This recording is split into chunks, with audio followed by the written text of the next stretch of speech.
Olá pessoal, vamos finalizar agora com essa aula, o conteúdo sobre indústria, com abordagem de questões do Enem e da SPSEC nos últimos concursos ou vestibulares. Depois a gente passa já para outro capítulo, que é a parte de demografia, com população brasileira e população mundial. Então vejamos aqui as questões. A primeira, SPSEC 2008, com relação à localização espacial das indústrias em escala mundial, é correto afirmar que o aumento dos custos de transporte tem reduzido a mobilidade das indústrias, provocando nova concentração em países periféricos.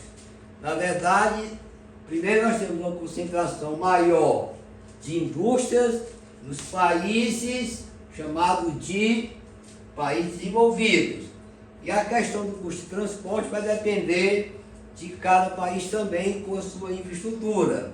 Isso aí vai permitir que, se a infraestrutura é mais completa, aí você vai ter exatamente uma condição para que as indústrias se instalem sem essa situação de estar, digamos assim, presa a um local, né? Ou que tenha gerar uma concentração. Item B, no final do século XX, que é exatamente pós a década de 70, com a terceira revolução industrial entrando em cena, acentuou-se o processo de desconcentração industrial, apoiado em grande parte na evolução ou no desenvolvimento dos transportes, ou do sistema de circulação do mundo, sobre os transportes hidroviários, ferroviários, rodoviários e outros. E também com essa nova fase da indústria, que é a terceira revolução industrial, que vem no final do século XX, nós vamos ter também o desenvolvimento das comunicações, já que nós estamos também vivendo a fase do capitalismo informacional. Então esse é o item correto, item B. A letra C, o que diz aí? Há um processo de desconcentração em escala global, ou no planeta como um todo, e ele se dá predominantemente através da migração de indústria de países pobres em direção aos países mais ricos. Aí é exatamente a situação inversa. Essa desconcentração vai acontecer exatamente dos países mais ricos para os mais pobres. Isso é errado. O aumento dos custos de transferência ao longo do século XX impediu que houvesse uma desconcentração espacial da indústria. Não. Aí você está, digamos assim, no momento em que essa desconcentração vai exatamente se tornar mais acentuada. E a letra E. Nas últimas décadas, os novos padrões locacionais apontam para o surgimento de novos polos industriais, principalmente junto às aglomerações ou áreas de indústrias ou industriais tradicionais. São exatamente essas áreas tradicionais que estão sofrendo a chamada descentralização industrial. Então, item correto, letra B. Questão 2 trata também a questão do SPSEC, em relação à questão industrial, ou à implantação ou instalação de fábricas. E aqui diz, com relação aos fluxos de capital internacional, podemos afirmar que os investimentos aplicados na instalação de fábricas, ou seja, da planta ou do estabelecimento industrial. Eu vou ter também a parte de mineração, que é a indústria extrativa mineral. Para você investir na instalação desse tipo de parque, exploração de recursos minerais, ou para instalar fábrica, você precisa de um investimento. Esse investimento, ele pergunta se é especulativo, se é volátil, se é de curto prazo se é produtivo, se é financeiro. Os dois primeiros estão ligados mais ao investimento em capital de giro rápido, né, para ganhar em cima de, por exemplo, de ações, etc. O de curto prazo é algo que você vai investir para ter um retorno de imediato, mas aqui eu estou falando de uma planta, uma fábrica que eu vou implantar, que eu vou ter que ver essa atividade sendo desenvolvida por anos e anos. Tá? Então aqui o capital é em relação à produção. O financeiro está relacionado aos investimentos, ações, etc. Mas aqui eu coloquei um resumo para você depois dar uma olhada nesses conceitos, porque são importantes quando se fala em investimentos na área industrial. Então aí você tem o capital produtivo. Questão 3. Spertec 2010. A guerra da concorrência tem início quando os empresários industriais tomam as decisões relativas à localização das suas fábricas. Ou seja, se há uma maior concentração, você vai ter uma concorrência naquela área. Se há uma dispersão, essa concorrência vai deixar de ser intensa. Mas aqui diz, sobre a localização industrial ao longo dos últimos séculos, leia as alternativas da FEGI. Então, a primeira, nas últimas décadas, lá no século XX, estabeleceu-se uma nova lógica mundial de localização industrial. A produção em larga escala, com elevada automação e realizada nos países desenvolvidos, e as indústrias de tecnologia de ponta concentram-se nos países subdesenvolvidos. Nós sabemos que são os países ricos que têm maior investimento em inovação tecnológica, em desenvolvimento ou aperfeiçoamento de tecnologia. Então ele está colocado exatamente numa situação inversa, né? Então aí você tem maior investimento nos países desenvolvidos. Tanto é que no mapa dos tecnopolos aparece exatamente, em primeiro lugar, os grandes, no caso dos Estados Unidos, a China, o Japão, os países desenvolvidos não aparecem, e quando aparece emergente, a exemplo do Brasil, você tem no ranking dos 50 maiores do mundo, o Brasil está na posição lá próximo, final, que é a 49ª posição, quase que fica fora do ranking dos 50 maiores inovadores em tecnologia no mundo. O item 2, o que diz o item 2? Com a revolução tecnológica ou informacional, que é exatamente a terceira revolução industrial, as grandes indústrias deixaram de ter o espaço local e regional como a principal base de produção, ultrapassando as fronteiras. Aí você vê exatamente com o período da expansão dessas empresas com suas filiais em diversos países do mundo, as tão conhecidas transnacionais. Então o item 2 é correto. O terceiro, o que diz o terceiro? Ao longo do século XX, acentuou-se o processo de concentração industrial, em consequência, crescente elevação dos custos de transferência de matéria-prima e de produtos industrializados. Aí você vai ter exatamente um item, exatamente falso, por quê? Você vai ter aqui a descentralização e não a concentração. O item 4. Nos países desenvolvidos, as antigas concentrações industriais vêm perdendo terreno para as novas regiões produtivas, que é a chamada desconcentração, né? As quais são marcadas pela presença de centros de pesquisa e de universidades. São as áreas, os tecnopolos, dos parques industriais que estão aí na vanguarda, ou nas inovações, ou na produção, através da pesquisa, de novas tecnologias, ok? Então aí você tem um item correto. O 5. As economias de aglomerações presentes nas grandes metrópoles mundiais reforçam a tendência cada vez maior de concentração espacial da indústria. Não, você vai ter exatamente essas grandes metrópoles como sendo o foco da descentralização. Então são corretos item 2 e 4. Questão 4. Sobre o desenvolvimento industrial.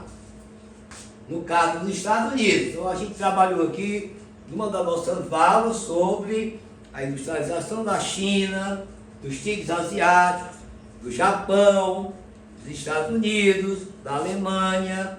Isso porque pode acontecer uma situação desse tipo.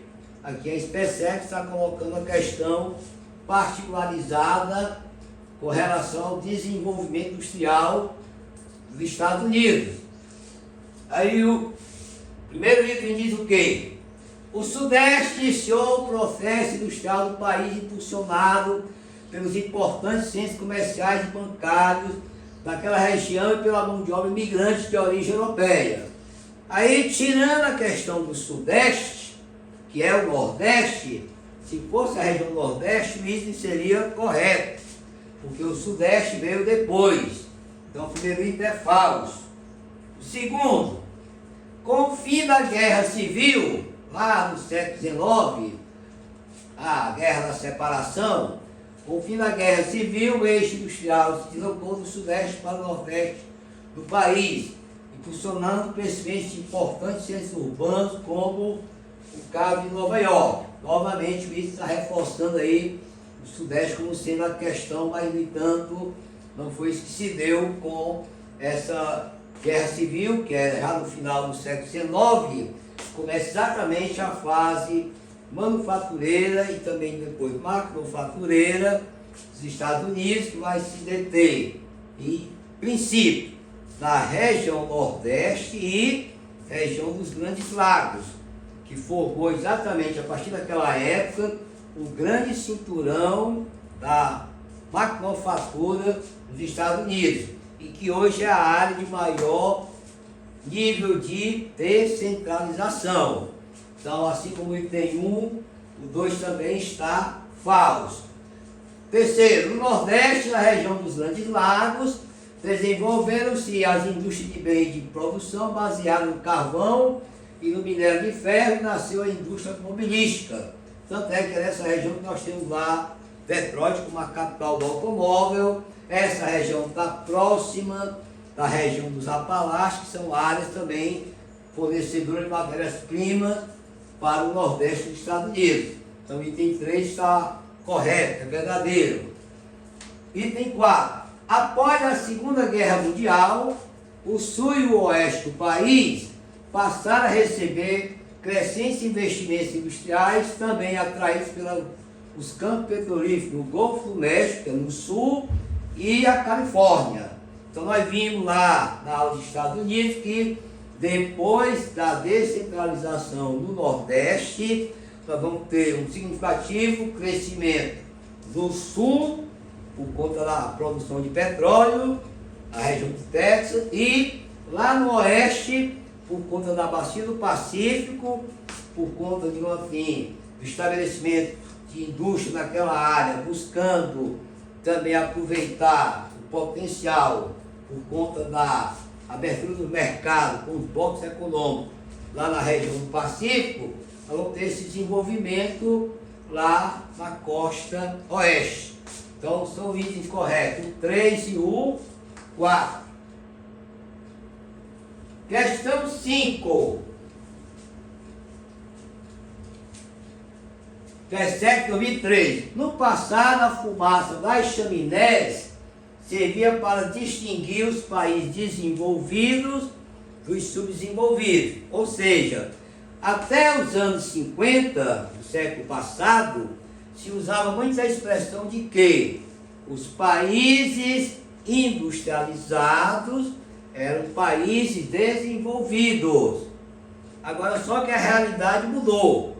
com a própria descentralização da indústria, não só dos Estados Unidos, mas algumas áreas da Europa, com a abertura dos mercados, com a globalização, nós vamos ter também a indústria se espalhando por outros países do mundo, inclusive países subdesenvolvidos. E que hoje nós temos que considerar que essa frase, países industrializados, significa que são países desenvolvidos, ou pode ser também emergentes ou subdesenvolvidos. Só que o nível de industrialização nos países desenvolvidos é de maior porte e de nível tecnológico muito mais avançado. Mas usou-se sempre essa expressão para se justificar que os países desenvolvidos eram também industrializados. Tá? Então vejamos aí o que diz. Até a década de 1930 eram considerados países desenvolvidos aqueles cuja economia estivesse fundamentada na produção industrial. E países subdesenvolvidos aqueles que a economia estivesse assentada na agricultura ou na exploração mineral. Atualmente, com algumas exceções no panorama global, funciona como importante critério para separar os países desenvolvidos dos subdesenvolvidos. Ou seja, para mim fazer hoje uma lista, colocar do lado países desenvolvidos, do outro países subdesenvolvidos, eu não vou mais usar só o critério do desenvolvimento industrial. Nós estamos trabalhando hoje na fase da quarta revolução industrial nos países mais ricos, nos emergentes. Nós já estamos em países vivendo a terceira revolução. Então essa questão para você separar países desenvolvidos e subdesenvolvidos, a gente vai ter um outro indicador muito mais importante que está atrelado às inovações tecnológicas, que vão gerar tecnologia, também chamada tecnologia de ponta. O nível de urbanização não tem lógica porque tem países pobres com mais gente na cidade do que os países ricos. Agora, a qualidade da infraestrutura urbana, a qualidade de vida dessa população, sabe lá como é que está. Então, esse padrão aqui, vai ser urbanizado ou não vai ter implicação sobre essa divisão de quem é desenvolvido e quem é subdesenvolvido. Predomínio do setor terciário na absorção da população ativa. Tem países ricos que tem muita gente do setor terciário e também países subdesenvolvidos. A diferença é que nos subdesenvolvidos, como não existe indústria para absorver muita mão de obra e a agricultura continua no atraso, o campo numa situação miserável, quem está na cidade, a maioria vai para o setor terciário ou para a economia informal. E aí você vai ter uma hipertrofia. O setor terciário nos países emergentes e especialmente nos subdesenvolvidos, ele não cresce, ele incha. Então você vai ter uma hipertrofia do setor terciário. Já nos países desenvolvidos, você vai ter um crescimento normal, porque a indústria vai liberar mão de obra, porque ela está lá sendo automatizada. O campo vai liberar mão de obra porque ele está sendo mecanizado. E o setor terciário vai absorver essa mão de obra de forma mais ou menos equilibrada, o que não acontece lá nos países subdesenvolvidos e também emergentes, como o caso do Brasil. Nós vivemos uma hipertrofia do setor terciário. Como também vive a área urbana, a macrocefalia urbana. A cidade incha e o setor terciário também incha. Aí aqui tu tem a hipertrofia, aqui tu tem a macrocefalia, em países subdesenvolvidos e também emergentes. Predomínio das exportações sobre as importações no comércio mundial. Aí você vai ter exatamente que identificar qual é o tipo de produto que se exporta. Nós temos um país que tem um grande volume de exportações, tem um superávit em relação ao que eles compram, tem tanto que eles têm de saldo da balança, é um valor muito pequeno. Basta ver a nossa balança comercial, que sempre apresenta superávit. A balança comercial também japonesa sempre apresenta superávit, mas o que sobra, o nosso saldo da balança comercial e o que sobra no Japão, ambos são positivos, mas a diferença é gritante, né? E pode impactar também em a gente dizer que os países ricos têm sempre um saldo positivo e com a qualidade gigante, porque o valor, já que eles exportam produtos industrializados, alta tecnologia, produtos de alto valor agregado, aí as exportações com saldo positivo têm um valor bastante significativo. Enquanto os países subdesenvolvidos, mesmo que sejam superávit, é um valor bem significante. Agora aqui tem a opção correta: controle sobre o conhecimento e sobre as tecnologias de ponta. O último item aqui, controle de matérias-primas, isso aí não tem lógica, até porque os países subdesenvolvidos, mesmo que eles tenham matérias-primas em grande escala, como acontece com os países da África, ou o nosso Brasil, que é emergente, também tem muita matéria-prima, o controle aí quase não existe, porque a gente depende das exportações desses produtos. Dentro da divisão internacional do trabalho, você tirar dos países subdesenvolvidos e dos emergentes as exportações de produtos primários, que envolvem produtos agrícolas, a exemplo do nosso agronegócio, e produtos tipo matérias-primas, a gente tem uma queda violenta nas exportações. Então, o ponto-chave da classificação hoje é o desenvolvimento tecnológico. Questão 6, também da SPSEC, 2013. A centralização de capitais proporcionou aos conglomerados um novo poder. Ou seja, as grandes empresas, que hoje são chamadas de transnacionais, elas realmente têm uma produção gigante, operam de vários setores, né? E aí você vai ter que essas empresas também têm a capacidade econômica de abrir filiais. E de repente a área onde está a matriz, ela já está atingindo o nível de mercado consumidor limite. Ou seja, elas têm uma produção bem maior, por exemplo, a indústria automotiva, a indústria de carro, de veículos, elas produzem uma grande quantidade que é um valor suficiente para abastecer o mercado interno e também exportar. Aí elas vão exatamente exportar uma parte que elas produzem naquela matriz. Mas também elas têm lá fora a oportunidade de colocar suas filiais para aumentar tanto o seu lucro, o seu poder, como uma grande área de conglomerado, e também, digamos assim, lá elas vão aproveitar a matéria-prima, que é mais barata, as isenções fiscais, o mercado consumidor que está lá também vai consumir seus produtos. Você vai ter uma série de vantagens. Então ele diz assim: a centralização de capitais proporcionou aos conglomerados um novo poder, o de ultrapassar as fronteiras nacionais, dispersando as atividades produtivas pelos mais diversos países do mundo. As transnacionais aproveitam-se das diferenças entre eles para oferir maiores lucros. Tá?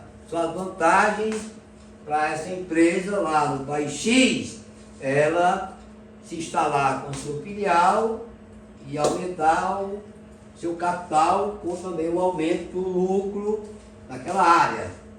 Depois da Segunda Guerra Mundial, inúmeras áreas localizadas em países subdesenvolvidos receberam unidades industriais dos países desenvolvidos.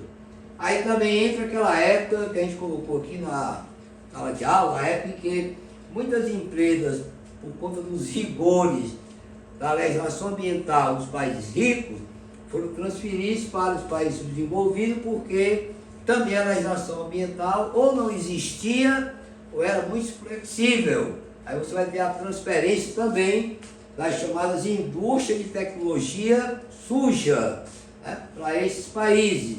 que foram vantagem para as empresas transnacionais. O Brasil está nessa rota, né? Nós passamos com a abertura para o capital externo, pós a era JK, com o privilégio de receber essas empresas, né? E também com justificativa política de que o governo está gerando emprego, gerando crescimento e, a partir dos anos 90, também com o neoliberalismo, aí se tornou mais ampla a participação dessas empresas através das suas filiais em vários países do mundo, inclusive o Brasil. Aí diz, esse deslocamento industrial para o Brasil, principalmente, a partir desses anos, acarretou o quê? Acarretou exatamente, letra A, a retração do mercado consumidor? Não. Né?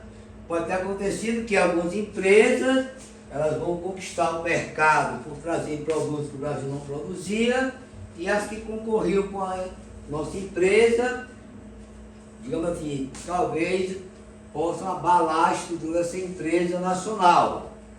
Né? Letra B, falência das grandes empresas estatais em face à concorrência com empresas estrangeiras. Na verdade, as estatais, elas, a partir desse período, principalmente em 90, né, a gente começa a entrar aí na onda também das privatizações. Aí a questão da estatal está mais ligada à parte de infraestrutura, e as transnacionais elas vêm com outra produção. Letra C, implementação de regionalização fiscal. Não, a flexibilização, a política de incentivos fiscais, ou com isenção ou com redução, é que vai atraí-las, assim como vai atrair porque tem mão de obra mais barata, né? Pode transferir o seu lucro para os países lá fora, nós chamamos de remessa de lucros para o exterior, né? Ou para o país de origem. A letra D, investimentos estatais em novas infraestruturas de transporte, de comunicações e de energia. Ok, a opção correta. Elas, essas empresas, vêm com as suas plantas industriais, com seu maquinário, porém elas querem exatamente daquele país, especialmente do Estado, aquilo que elas precisam ter para o seu funcionamento, que é a infraestrutura, por rodovias, por ferrovias, portos, a parte de comunicações e energia, que a indústria não se move se não tiver energia. Desde a época da atividade artesanal até agora, se não for energia humana, essa outra energia que nós temos pode ser a do carvão, a hidroeletricidade, do petróleo, nuclear e outras tantas. Então, a opção correta, letra D. Agora vamos à questão 7.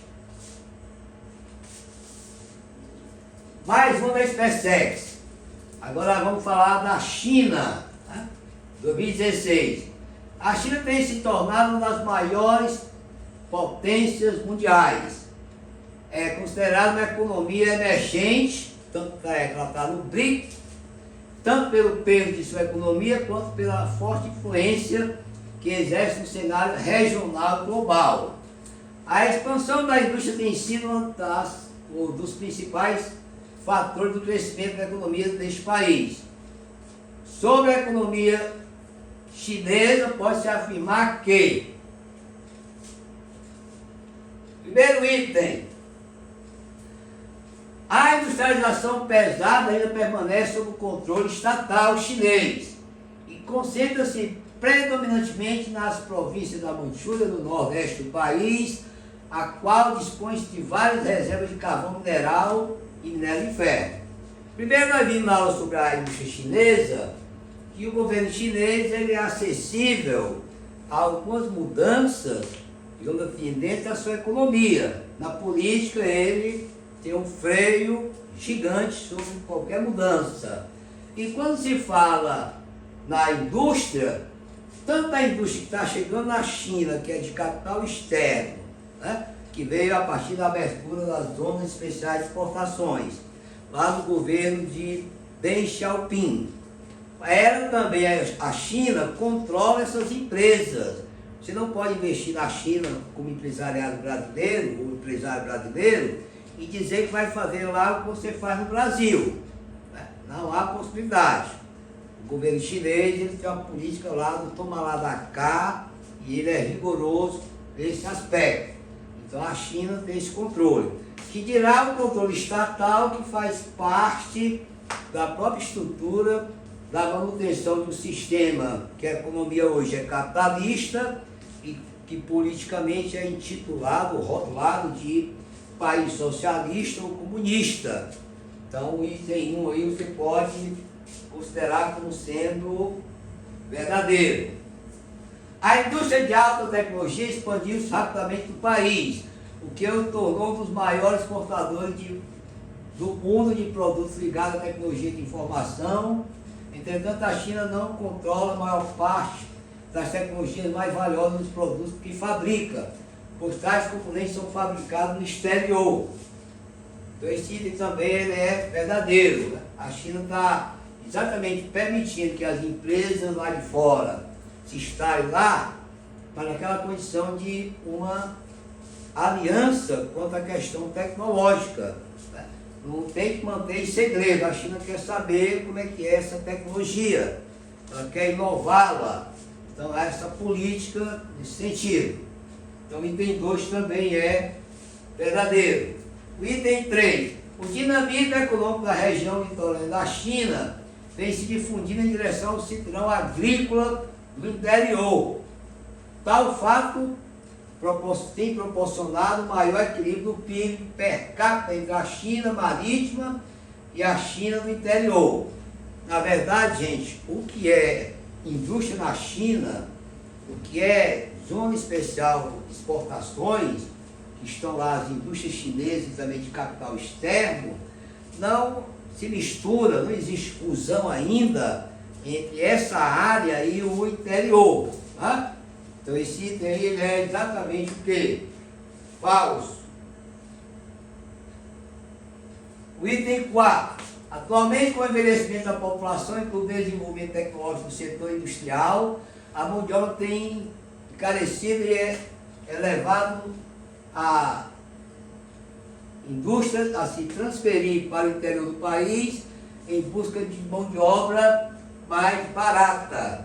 Então esse item é exatamente correto, porque você sabe que toda área que tem essa industrialização começa a haver também, digamos assim, um momento em que a população que está lá está toda ocupada, né? E também você tem a população chinesa, que o tempo vai passando e vai envelhecendo. E a reposição populacional maior são nas áreas rurais, ok? Então esse item é exatamente o item correto. O item 5. A China não foi autorizada a participar da Organização Mundial do Comércio, pelo tratamento dado aos direitos individuais e liberdades civis de sua população. Dessa forma, o país não obedece às regras do comércio internacional, mantendo elevado subsídio à agricultura e às altas taxas de importação. Gente, na verdade, a China ela é membro da Organização Mundial do Comércio e não é recente. Isso começa exatamente lá há 25 anos atrás. Em 2001, a China ingressa como esse membro. Agora você diz assim, mas ela está tratando o pessoal de forma desumana. Mas é assim também em outros países do mundo. É só você lembrar da história. Nós vimos que lá em 1945, no dia 10 de dezembro, foi promulgada pela ONU a Declaração Universal dos Direitos do Homem, que diz que todos são iguais. Tá? E na mesma época, um país que é fundador da ONU, que se mantém na ONU, a Inglaterra, no mesmo período dessa carta, que é a Declaração Universal dos Direitos do Homem, ela oficializou o apartheid lá na África do Sul. A pior segregação racial que nós tivemos oficializada foi exatamente lá na África do Sul pela Inglaterra. Então essa questão de respeitar e ter, enfim, respeito à liberdade individual, às garantias individuais, aqui no mundo que nós estamos hoje, a ONU tem muito que ser reformulada, porque a coisa está funcionando à revelia. E não seria diferente com o órgão que está dentro dessa questão também que envolve o comércio. Porque se a gente for colocar em pratos limpos, a Rússia hoje não era nem para estar na ONU. E ela é membro do Conselho de Segurança. E está acabando com a Ucrânia, matando civis na Ucrânia. A população ucraniana, quase a metade, já está dispersa por outras áreas do mundo. E viram o Vladimir Putin, acabou-se. E está lá ele, o seu país, a Federação Russa, dentro da ONU. Então essa Organização Mundial do Comércio, ela também, ela permitiu a China estar lá. A China continua com essa situação de represália aos direitos individuais, às garantias, mas está, né, desde 2001. É essa a realidade que o mundo convive.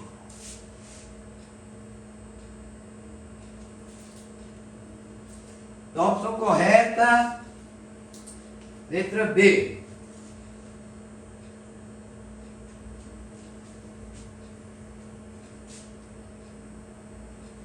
Mais uma na SpaceX.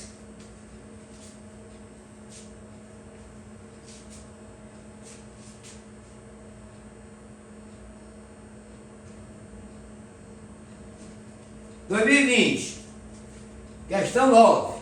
Vamos tratar agora de um tigre asiático. Nós falamos na última aula sobre as plataformas de exportações protegidas pelos investimentos lá do plano Colombo, tá?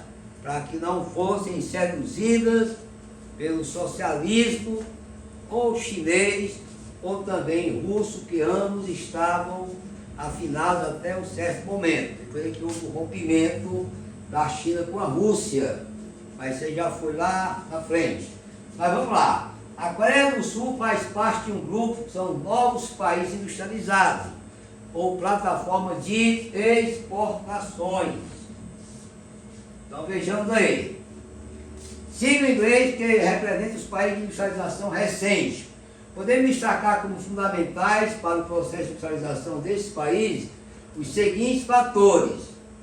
Então, o primeiro item: existência de abundantes recursos minerais metálicos e fósseis que garantiram o indispensável suprimento de energia e os insumos necessários à indústria de base. Aí você tem vários erros. Não é rico em recursos minerais, nenhum dos quatro, né?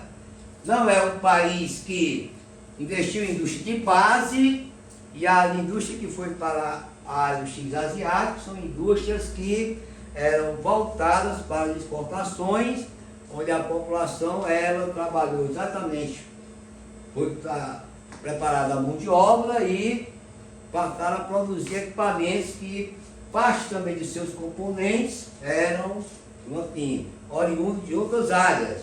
Não é aquela indústria que você tem que chegar lá, utilizar os recursos minerais para produzir uma indústria de base, para criar uma siderúrgica, metalúrgica e assim por diante.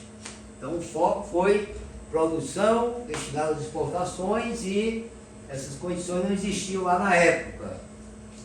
Item 2.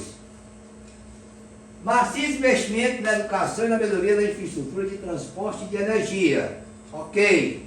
Até porque para qualificar a mão de obra, né? E também, exatamente, sem infraestrutura de transporte e energia, não há funcionamento de indústria em lugar nenhum. O item 3. Concessão de incentivo à exportação, tais como a redução de impostos e controle da política cambial. Exatamente o que a gente já colocou em aulas passadas. A própria política cambial é para que a moeda também possa permitir que essas empresas operem em condições e também a população possa também ter como consumir algo.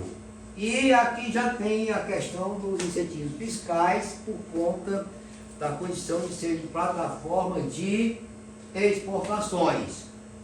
E o item 4.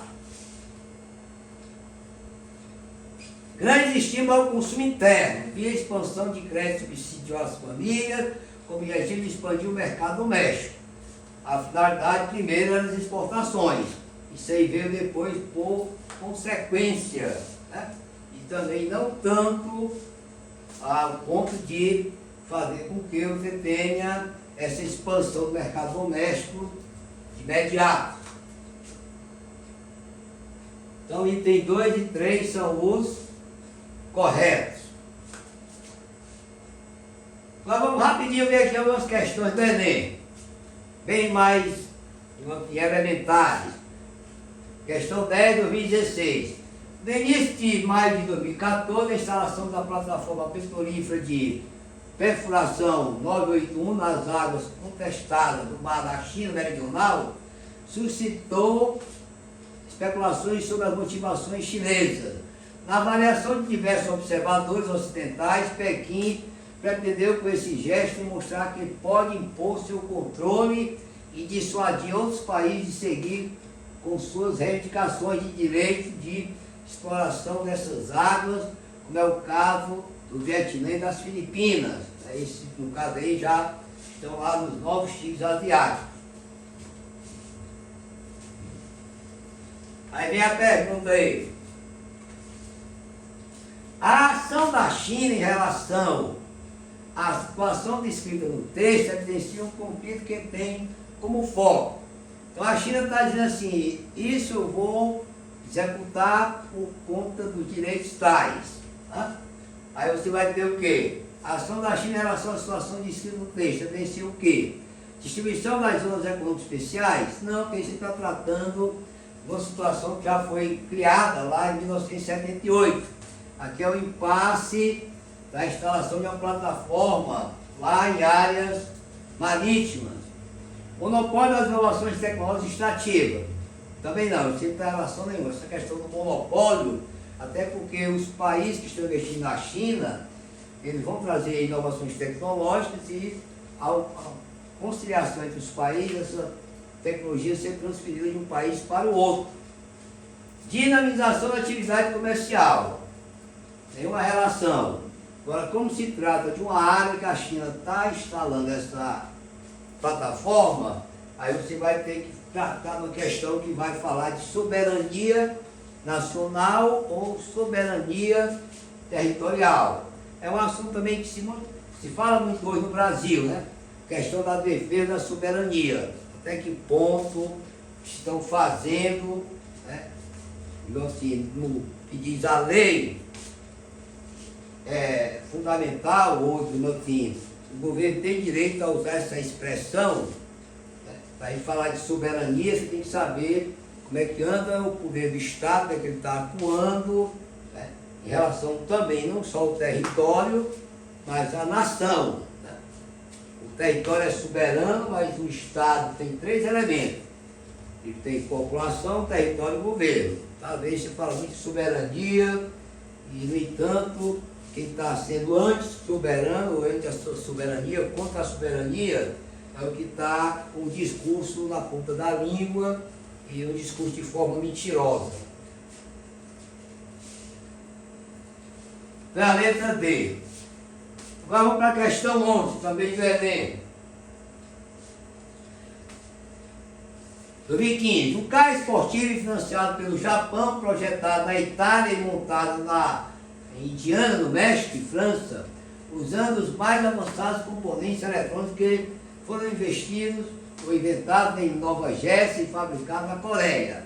Tá bom? Você vê que no geral o texto está dizendo o quê? Que para você ter um automóvel, por exemplo, um avião tipo Boeing, você vai ter que usar componentes de vários países do mundo. Por exemplo, existe hoje a chamada fábrica global, né?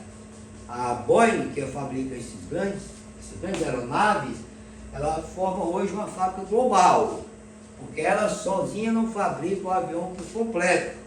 A turbina vem de um país X, os motores internos, a parte de computação do avião vem de outro país, outros equipamentos que também já não vêm nem de um nem do outro, vem de um terceiro. Então, o Boeing está pronto, você tem a participação de vários países com esses componentes. É o que acontece com o automóvel, né? Até porque tem fábrica de automóveis que não fabrica pneus, não fabrica vidros, para-brisa, etc. Então a gente está partindo para esse conceito de fábrica global. E ela é global quando ela produz algo e que os componentes vêm de diversos países do mundo. Então aí nós temos a seguinte situação. A viabilidade do processo de produção ilustrado pelo texto pressupõe o uso de quê? Linha de montagem e formação de estoque é lá do Fordismo. Nós estamos falando de uma situação bem moderna, de um carro mais moderno que os primeiros da Ford. Empresas burocráticas de mão de obra barata.